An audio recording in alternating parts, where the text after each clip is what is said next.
कई लोग कहते हैं महाराज जी, जिस रुद्राक्ष को हम पहनते हैं उस रुद्राक्ष को कहाँ नहीं पहनकर जाना चाहिए। 5 स्थान बताएं जहां रुद्राक्ष पहनकर नहीं जाया जाता। कितने स्थान है? 5। और रुद्राक्ष को 5 स्थान पर पहनकर नहीं जाते। और रुद्राक्ष के लिए वर्णन किया गया है कि रुद्राक्ष कब कब उतार कर उसको वापिस अभिमंत्रित करना चाहिए।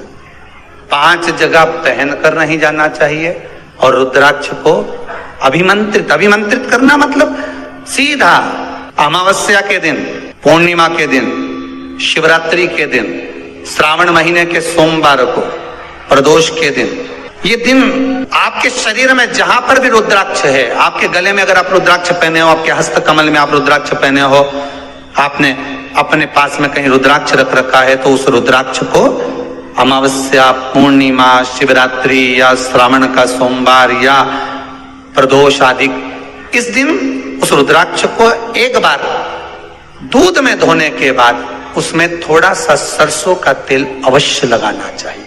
क्या होगा उससे? उससे होगा क्या?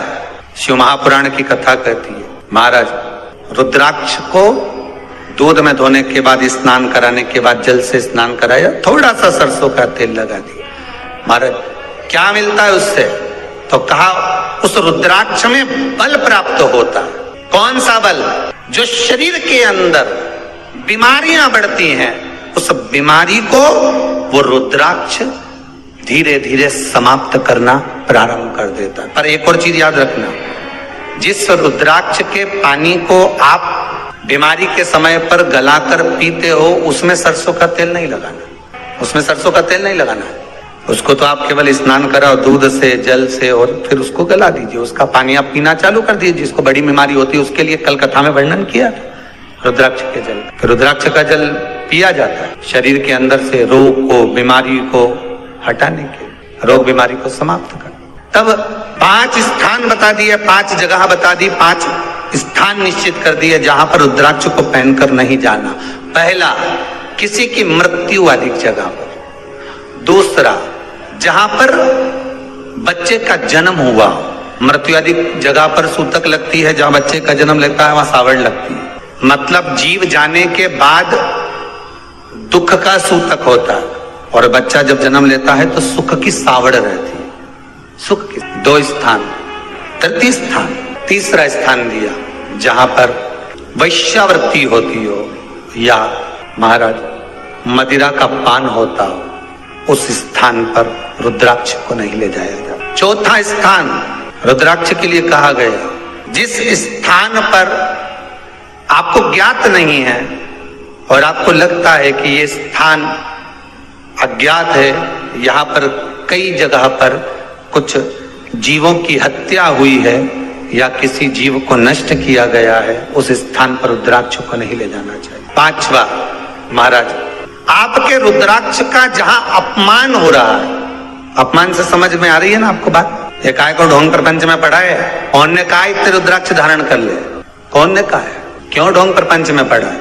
अगर हम रुद्राक्ष गले में पहन लेते और नारी का रजस्वला धर्म आ जाता है, रजो धर्म का समय आ जाता है, वो रुद्राक्ष हम गले में धारण कर कर रखते हैं, तो वो रुद्राक्ष क्या वो बेकार हो जाता है? पहले एक बात बहुत अच्छे से समझ में, आप सन्यासी हो, जम के बोलो जरा, आप तपस्वी हो, आप साधक हो, आप उपासक हो, या आप बैरागी हो, आप एक गृहस्थी हो, घर में रहने वाली माँ गोदी में रखा हुआ बालक अगर गंदगी भी कर दे, पूरे कपड़े को भी बिगाड़ दे, तो माँ बच्चे का कपड़ा बदल देती है, और बदल कर माँ को ये जरूरी नहीं है कि उसको साड़ी बदलना, उसको कपड़े बदलना या उसको फिर नहाना।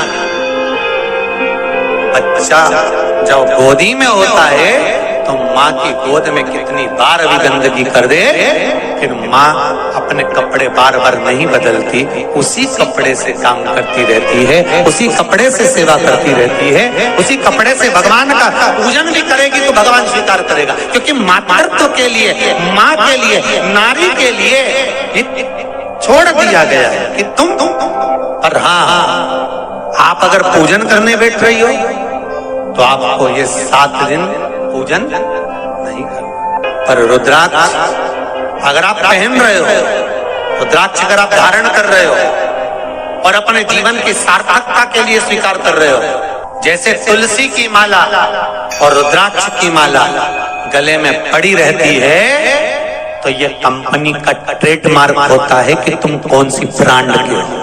ये कंपनी का ट्रेडमार्क है।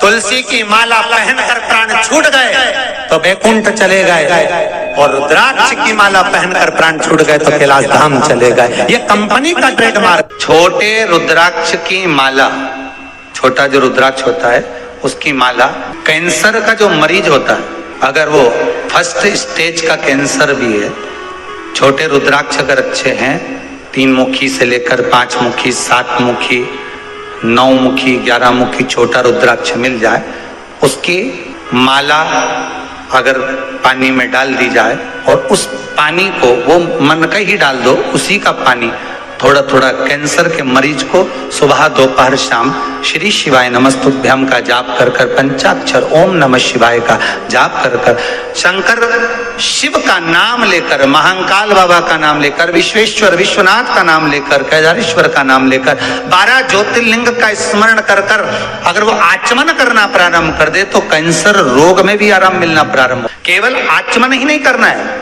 अगर स्त्री है तो अपने उल्टे हाथ पर भी उस मनके की माला को लपेट सकती है। पुरुष है अपने राइट हैंड में उस माला को, अगर कैंसर से पीड़ित व्यक्ति है, रोग से बहुत पीड़ित व्यक्ति, उसको बल मिलता है, उसको पावर मिलता है, उसको एक एनर्जी, उसको एक तेज मिलता है रोग से लड़ने का। कई लोग कहते हैं महाराज जी रुद्राक्ष को सिद्ध कैसे करना चाहिए, तो शिव महापुराण में एक ही उपाय लिखा है, 108 बेलपत्र पर शंकर का नाम लिखकर समर्पित कर दो, या लाल चंदन चढ़ाकर समर्पित कर दो रुद्राक्ष के ऊपर, या उस रुद्राक्ष को आप अभिषेक में समर्पित कर, या उस रुद्राक्ष को सरसों के तेल में रखकर उसको फिर समर्पित शिव जी को कर। रुद्राक्ष को निकाला, शंकर जी के ऊपर रखा, शिव जी के चरणों में रखा, अभिषेक किया, उसको धारण किया। सिद्ध कैसे करना है, तो शिव महापुराण की कथा में एक संवाद बड़ा सुंदर लिखा कि रुद्राक्ष अपने आप में सिद्ध है। मुंबई में एक मेडिकल रिसर्च सेंटर में इस रुद्राक्ष के पानी का रिसर्च किया जा रहा है। आप लोग निकालना कभी, आप लोग तो उसमें निकलेगा आपको, उसका सेंटर का नाम दिया जाएगा कि किस रिसर्च सेंटर में निकाला जाएगा।